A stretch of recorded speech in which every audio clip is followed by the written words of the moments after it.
Pada pagi yang berkabut tanggal 1 Agustus 1984, di sebuah hamparan rawa gambut bernama Lindow Moss di Cheshire, Inggris, dua orang pekerja tambang gambut, Andy Moult dan Stephen Dooley, sedang bekerja di ban berjalan.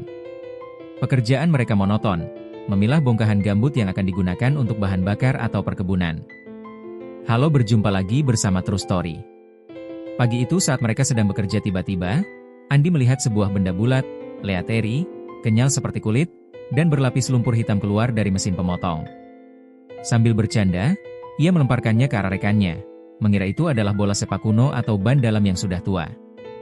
Namun, ketika benda itu jatuh dan sebagian lumpurnya terkelupas, mereka terdiam. Yang mereka lihat bukan karet atau kulit binatang, melainkan sebuah kaki manusia yang sangat utuh, lengkap dengan kuku-kuku yang masih menempel. Penemuan ini segera memicu penyelidikan kepolisian. Menariknya, setahun sebelumnya, sebuah potongan kepala, yang kemudian dikenal sebagai Lindow E, juga ditemukan di lokasi yang sama, yang bahkan sempat membuat seorang pria lokal mengaku telah membunuh istrinya puluhan tahun silam karena mengira itu adalah korbannya. Namun, bagi Lindow Man, identitas resmi, Lindow II, sains segera membuktikan bahwa ini bukan kasus kriminal modern. Ini adalah cold case berusia 2000 tahun. Ketika para arkeolog dari British Museum mengambil alih, mereka mendapati sebuah tubuh yang seolah-olah baru saja tertidur selama beberapa jam, bukan berabad-abad. Lindow Man adalah pria muda di usia pertengahan 20-an. Secara fisik, ia memiliki tinggi sekitar 173 cm, tubuh yang tegap, dan fitur wajah yang maskulin. Namun, detail forensiknya adalah yang paling membingungkan sekaligus memberi petunjuk tentang status sosialnya. Ia memiliki janggut, kumis, dan jambang yang berwarna coklat kemerahan, akibat reaksi asam rawa.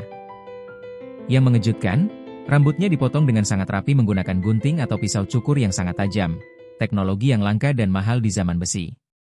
Kuku tangannya ditemukan dalam kondisi halus, bulat, dan tanpa bekas kerja kasar. Di masa itu, hampir semua orang adalah petani atau buruh.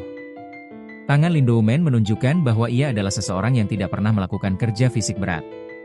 Ia adalah kaum elit, mungkin seorang bangsawan atau pendeta druid. Saat ditemukan, ia sepenuhnya telanjang, kecuali sebuah ikat lengan, armband, yang terbuat dari bulu rubah. Mengapa seorang bangsawan dibuang ke rawa tanpa pakaian kebesarannya? Jawabannya terletak pada ritual yang ia jalani. Keajaiban Lindow Man tidak lepas dari kimiawi rawa itu sendiri. Rawa gambut mengandung lumut sphagnum yang saat mati melepaskan zat kimia bernama sphagnan. Zat ini bereaksi dengan nitrogen dalam tubuh manusia, menghentikan pembusukan bakteri, dan secara harfiah, menyamak kulitnya menjadi seperti kulit tas berkualitas tinggi.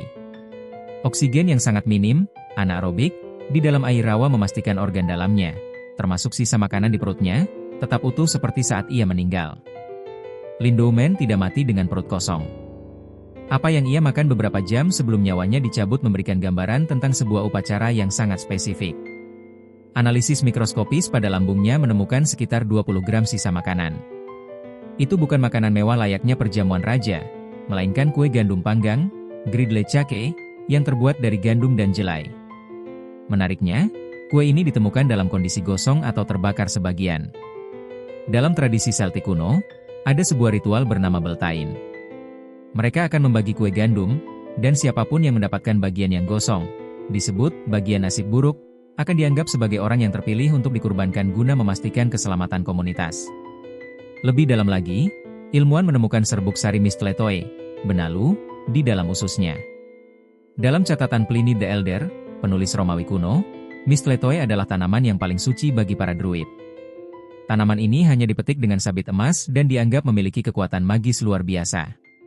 Keberadaan mistletoe di perut Lindow Man hampir memastikan bahwa kematiannya bukan pembunuhan biasa, melainkan pengorbanan tingkat tinggi. Namun sebelum dunia terpesona oleh Lindow Man, rawa Lindow Moss terlebih dahulu memainkan sebuah lelucon kosmik yang mengerikan kepada seorang pria bernama Peter Reinbart.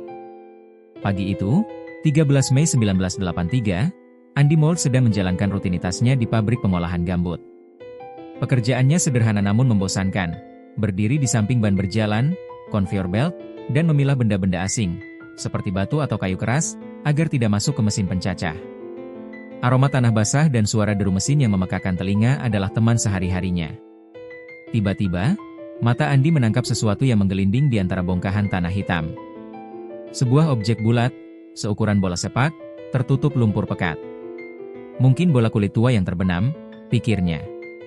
Atau mungkin kandung kemih binatang ternak yang sudah mengering. Andi mengulurkan tangan, mengambil benda itu dari ban berjalan. Rasanya aneh. Berat, tapi lunak. Kenyal. Penasaran, Andi membawa benda itu ke area pencucian. Ia menyalakan selang air dan mulai menyemprot lapisan lumpur yang menyelimutinya. Saat air meluruhkan tanah hitam itu, Andi terlonjak mundur. Jantungnya seakan berhenti berdetak. Dari balik lumpur itu, sebuah bola mata muncul. Masih utuh. Menatap kosong ke arahnya dari kelopak mata yang keriput namun terjaga sempurna. Itu bukan bola kulit. Itu adalah kepala seorang wanita, lengkap dengan sisa-sisa rambut dan jaringan wajah yang belum hancur. Mulutnya sedikit terbuka, seolah hendak meneriakkan sesuatu yang tertahan selama ribuan tahun. Andi gemetar. Ia segera memanggil manajernya, dan polisi pun didatangkan ke lokasi. Bagi polisi Cheshire, penemuan ini bagaikan kepingan puzzle yang hilang. Mereka melihat kepala itu, melihat lokasi penemuannya, dan mata mereka langsung tertuju ke sebuah pondok kecil yang letaknya hanya selemparan batu dari rawa tersebut. Pondok milik Peter Reinbart, pria yang istrinya menghilang 2 dekade lalu. Dengan kepala wanita itu sebagai senjata baru mereka, polisi bergerak cepat. Polisi membawa kepala tersebut ke laboratorium forensik, namun mereka juga memutuskan untuk memainkan kartu psikologis kepada Peter. Mereka mendatangi pondoknya dengan wajah serius, membawa serta aura kematian yang baru saja diangkat dari rawa. Peter, kata salah satu detektif dengan nada dingin yang menusuk, rawa itu telah memuntahkan isinya. Kami menemukan kepala istrimu. Mendengar kalimat itu, pertahanan mental Peter Reinbart runtuh seketika. Selama 20 tahun ia hidup dalam bayang-bayang rahasia itu, menatap rawa setiap pagi sambil meyakinkan dirinya bahwa gambut yang pekat akan menyembunyikan dosanya selamanya. Tapi melihat keyakinan di mata polisi, ia merasa semesta, atau mungkin rawa itu sendiri, telah memojokkannya. Tidak ada jalan keluar. Di ruang interogasi yang sempit, Peter akhirnya menghela napas panjang dan menyerah. Ia mulai menceritakan segalanya dengan detail yang membuat bulu kuduk para petugas berdiri.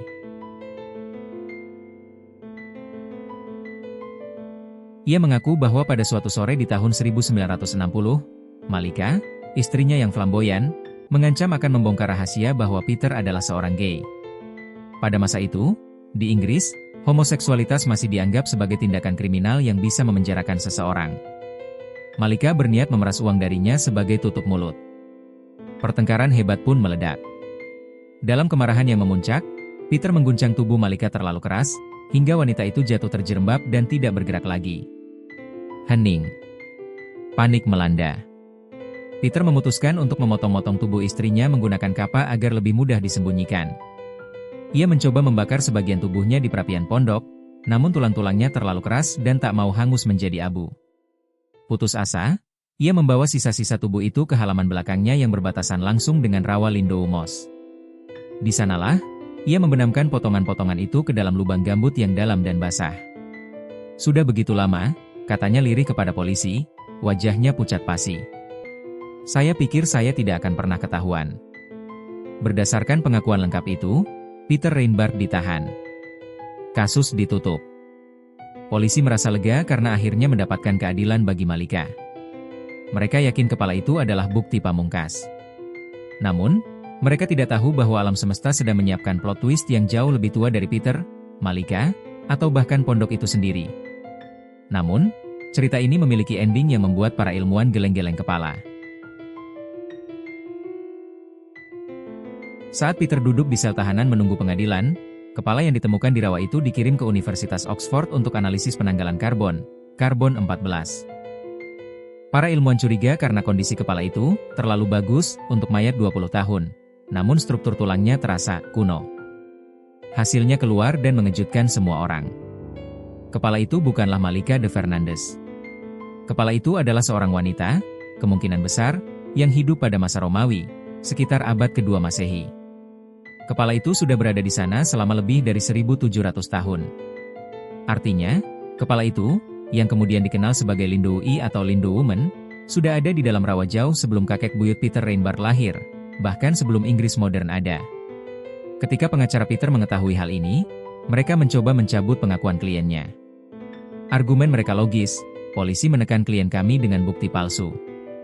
Kepala itu bukan istrinya, jadi tidak ada bukti fisik pembunuhan. Namun, pengadilan menolak argumen tersebut. Hakim memutuskan bahwa pengakuan Peter Reinbart sudah sangat detail dan meyakinkan. Fakta bahwa kepala itu ternyata adalah artefak kuno tidak mengubah fakta bahwa Peter telah mengaku membunuh dan memotong-motong istrinya serta membuangnya ke rawa yang sama. Peter Reinbart akhirnya divonis bersalah atas pembunuhan. Ironisnya adalah mayat Malika de Fernandez yang asli tidak pernah ditemukan hingga hari ini.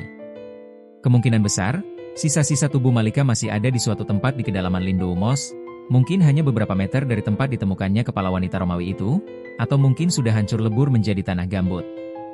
Seolah-olah, roh wanita dari zaman Romawi itu bangkit dari kuburnya setelah 1700 tahun hanya untuk menunjuk jari ke arah Peter dan berkata, "Aku melihat apa yang kau lakukan."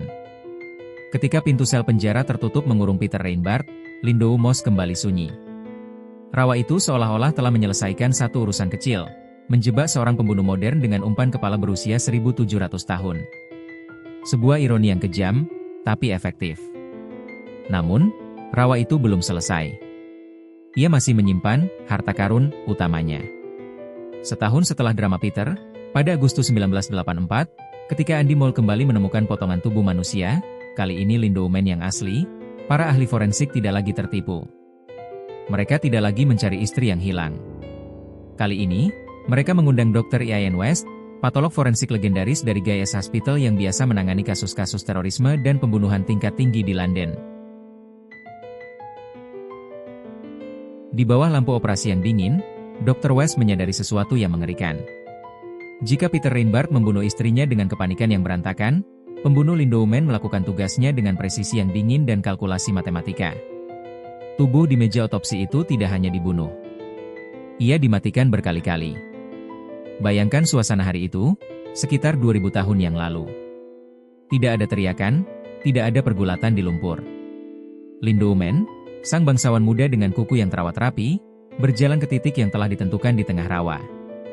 Ia mungkin dalam kondisi trance, setengah sadar akibat efek mistletoe yang ia telan, atau mungkin ia berjalan dengan dagu terangkat penuh kebanggaan, sadar bahwa nyawanya adalah harga yang harus dibayar untuk keselamatan sukunya. Ia berlutut. Di belakangnya, berdiri sang Algojo, kemungkinan besar seorang druid senior, yang memegang kendali atas ritual yang dikenal sebagai overkill atau pembunuhan berlebihan. Kenapa disebut berlebihan? Karena satu metode saja sudah cukup untuk membunuhnya. Tapi mereka menggunakan 3. Dan mereka melakukannya dalam urutan yang sangat cepat, brutal, dan sistematis. Sebelum martil itu diayunkan ke sebuah desa di wilayah suku Brigantes atau Chornovi. Zaman itu adalah masa yang gelap bagi Britania.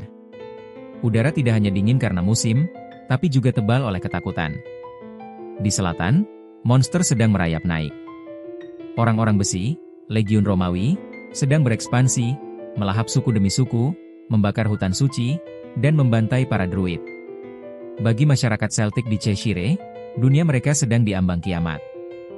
Dewa-dewa mereka tampak diam, hutan tidak memberikan perlindungan, dan musuh semakin dekat. Sesuatu yang drastis harus dilakukan. Doa biasa tidak lagi cukup. Kambing atau sapi tidak lagi memadai.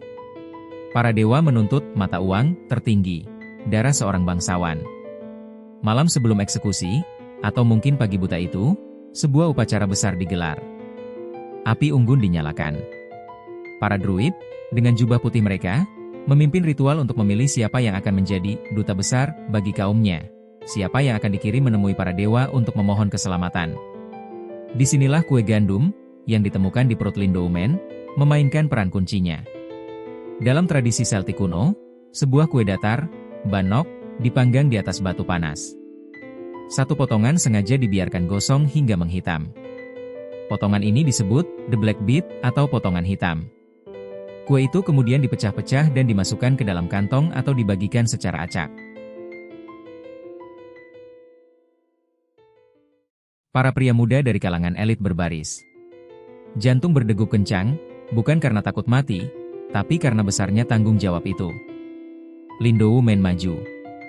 Tangan halusnya, tangan yang tak pernah menyentuh cangkul, mengambil sepotong kue. Ia melihatnya. Potongan itu hitam. Hening melanda seluruh desa. Ia terpilih. Penting untuk dipahami, Lin Do-men kemungkinan besar tidak diseret sambil berteriak minta tolong. Dalam budaya Celtic, menjadi kurban adalah posisi yang terhormat, hampir setara dengan dewa itu sendiri.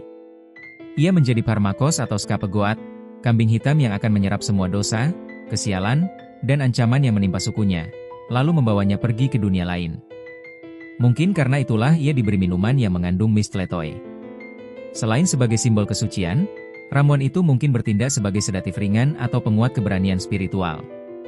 Ia dimandikan, rambut dan janggutnya dirapikan untuk terakhir kalinya. Ia tidak boleh terlihat lusuh di hadapan para dewa. Ia menanggalkan pakaian duniawinya, hanya menyisakan ikat lengan bulu rubah, mungkin jimat keberuntungan atau penanda klan. Dengan langkah tegap, dikelilingi oleh para druid yang merapalkan mantra-mantra kuno, ia berjalan menuju Lindoomos. Rawa itu dianggap sebagai liminal space, gerbang perbatasan. Airnya adalah tirai pemisah antara dunia manusia dan dunia roh. Di tepi kolam hitam itulah, ia berlutut. Ia tahu ia tidak akan pulang. Tapi ia juga percaya, kematiannya akan membuat matahari terbit esok hari dan menahan laju pasukan Romawi. Ia menunduk, menyerahkan tengkuknya pada sang algojo. Suasana hening, hanya suara angin rawa yang mendesis di antara ilalang. Sang algojo, seorang druid yang terlatih, mengambil posisi di belakang Lin Do-men. Ia memegang senjata berat bermata sempit, mungkin sebuah kapak kecil seremonial atau sisi belakang pedang. Tanpa keraguan. Buk! Hantaman pertama mendarat di ubun-ubun. Tulang tengkorak retak. Rasa sakit yang meledak di kepala Lin Do-men pasti tak terbayangkan. Namun, seperti yang ditunjukkan oleh sains modern, pukulan pertama ini mungkin meleset sedikit dari sasaran mematikan, atau tengkoraknya terlalu keras. Maka, hantaman kedua menyusul dengan cepat. Buk! Pecahan tulang terdorong masuk ke otak. Lin Do-men ambruk ke depan, setengah sadar, dunianya berputar menjadi gelap dan merah. Tapi jantungnya, jantung bangsawan muda itu masih berdetak kencang, menolak untuk menyerah. Ia masih hidup. Ia masih merasakan segalanya. Tubuh Lin Do-men terhuyung ke depan. Darah mulai mengalir dari retakan di kepalanya, menetes menodai wajah bangsawannya yang pucat. Dunia di matanya mungkin sudah kabur, berputar dalam kekacauan warna merah dan hitam. Namun, seperti yang ditunjukkan oleh pembengkakan di otaknya, jantungnya masih memompa. Ia belum mati. Ia masih merasakan sakit yang luar biasa itu. Dan ritual ini belum sampai pada puncaknya.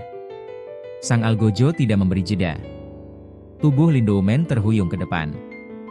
Darah mulai mengalir dari retakan di kepalanya, menetes menodai wajah bangsawannya yang pucat. Dunia di matanya mungkin sudah kabur, berputar dalam kekacauan warna merah dan hitam.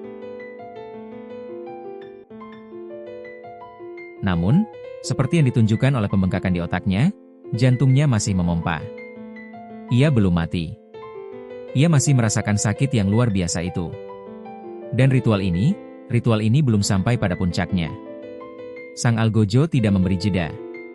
Dalam hitungan detik setelah hantaman kapak, tangan sang algojo bergerak dengan kecepatan mematikan. Sebuah tali yang terbuat dari tendon hewan, sinew, kuat, tipis, dan tak bisa putus, dikalungkan ke leher Lin Do-men. Ini bukan sekadar tali gantungan. Di simpul tali itu, algojo menyelipkan sebuah tongkat kayu kecil. Lin Do-men mungkin mencoba menarik napas, tapi terlambat. Sang algojo menekan lututnya dengan keras ke punggung Lin Do-men, begitu kerasnya hingga salah satu tulang rusuk Lin Do-men patah, sebuah detail mengerikan yang ditemukan Dr. Ian West saat otopsi. Dengan punggung korban sebagai tumpuan, algojo memutar tongkat kayu itu. Ini adalah teknik garrote. Tali itu mengetat dengan kekuatan mekanis yang brutal. Ia menggigit kulit leher, memutus aliran udara seketika. Tapi tujuannya bukan hanya mencekik. Dengan satu sentakan kuat dari tongkat yang diputar itu. Kerak. Leher Lin Do-men patah. Tulang leher, vertebra serviks, ketiga dan keempatnya hancur. Kepala itu kini terkulai dalam sudut yang tidak wajar. Koneksi saraf ke tubuhnya putus. Namun, dalam momen horor fisiologis terakhir, jantung yang kuat itu masih memiliki sisa impuls listrik. Ia masih berdetak liar di dalam dada yang kini lumpuh. Dewa ketiga harus dipuaskan. Teutates, sang pelindung suku, menuntut cairan kehidupan. Saat tubuh Lindoumen lumpuh total namun secara teknis belum mati, jantung masih berkedut, Algojo menarik pisau tajam, mungkin belati besi atau batu api yang diasah sempurna. Tanpa ragu, ia menyayat sisi kanan leher Lindoumen.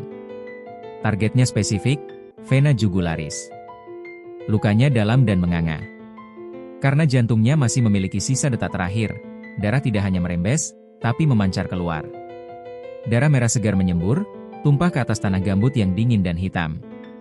Ini adalah libation, persembahan curahan. Dalam kepercayaan Celtic, darah yang tumpah ke tanah adalah cara memberi makan bumi pertiwi, memohon agar tanah tetap subur dan matahari tetap bersinar di tengah ancaman kegelapan Romawi. Perlahan, detak jantung itu melemah. Darah berhenti memancar dan mulai hanya menetes. Kehidupan sang bangsawan muda itu akhirnya padam, meninggalkan tubuh yang rusak demi sebuah harapan akan keselamatan kaumnya. Air rawa yang suhunya mendekati titik beku segera menyelimutinya. Lumpur cair menelan wajah tampannya, menelan tangan halusnya, dan menelan tali yang masih terjerat di lehernya. Di kedalaman itu, oksigen tidak ada. Bakteri pembusuk mati. Lumut sphagnum mulai bekerja, melepaskan asam yang akan menjaganya tetap utuh. Dan di sanalah ia berdiam. 1 tahun berganti menjadi 10. Pasukan Romawi akhirnya datang, menaklukkan Inggris, dan menghapus budaya Druid dari muka bumi. Orang-orang yang mengorbankannya mati dan terlupakan. Desa-desa hancur. Zaman berganti. Viking datang. Norman datang. Perang dunia terjadi. Manusia mendarat di bulan. Selama 2000 tahun, Lindoumen menunggu dalam kesunyian yang sempurna di bawah lumpur, sampai Andy Mould melihat bola itu di ban berjalan. Kisah Lindoumen adalah tragedi yang indah. Ia mati untuk menyelamatkan dunianya dari kehancuran, sebuah misi yang ironisnya gagal, karena Romawi tetap menang. Namun, dalam kematiannya, ia justru mencapai keabadian yang tidak bisa dicapai oleh kaisar Romawi manapun. Kita tidak tahu wajah prajurit Romawi yang menyerang desanya, tapi kita tahu wajah Lindoumen. Bahkan dalam kematiannya, sang tumbal suci seolah masih menjalankan tugas terakhirnya sebagai pelindung, bukan lagi melindungi suku dari Romawi, tapi melindungi kebenaran dari kejahatan Peter Reinbart. Ingat kepala yang ditemukan setahun sebelum Lindoumen? Kepala yang membuat Peter Reinbart ketakutan setengah mati hingga mengaku membunuh istrinya, Malika. Kepala itu, dikenal sebagai Lindoui, awalnya dikira wanita Romawi karena tidak memiliki janggut. Itulah sebabnya Peter yakin itu adalah Malika. Namun, setelah Lindoumen, Lindou II, ditemukan utuh setahun kemudian, para ilmuwan melakukan pemeriksaan ulang yang lebih mendalam terhadap kepala pertama tersebut. Ia menunggu. Ia membiarkan rekannya, Lindoui, keluar lebih dulu untuk membereskan sampah masyarakat bernama Peter Reinbart. Setelah Peter dikunci di balik jeruji besi dan rawa itu kembali sunyi dari urusan kriminal modern, barulah Lindoumen menampakkan diri dalam segala kemegahannya. Pada Agustus 1984, saat ia muncul, ia bukan lagi barang bukti pembunuhan. Ia muncul sebagai Raja Rawa. Sampai detik ini, sisa tubuh Malika de Fernandez tidak pernah ditemukan secara utuh. Ada teori puitis yang mengerikan tentang ini, rawa gambut bersifat selektif. Ia mengawetkan Lindoumen dengan sempurna karena ia diberikan dengan cinta, doa, dan pengorbanan suci. Rawa itu memeluknya. Sebaliknya, Malika dibuang ke sana dengan kebencian, kekerasan, dan upaya menutupi dosa. Rawa itu menolaknya. Rawa itu membiarkan tubuh Malika hancur, larut, dan menyatu dengan tanah, menolak untuk mengabadikan bukti kejahatan Peter. Pada akhirnya, Lindoumen kini berbaring di kota kaca British Museum, ditatap oleh jutaan orang setiap tahun sebagai duta masa lalu. Sementara Peter Reinbart meninggal di penjara, dijebak oleh mayat yang tidak pernah ia bunuh. Lindoumen mungkin gagal menghentikan tentara Romawi 2000 tahun yang lalu. Tapi dalam tidur panjangnya, ia berhasil menangkap satu penjahat modern tanpa perlu mengangkat satu jari pun.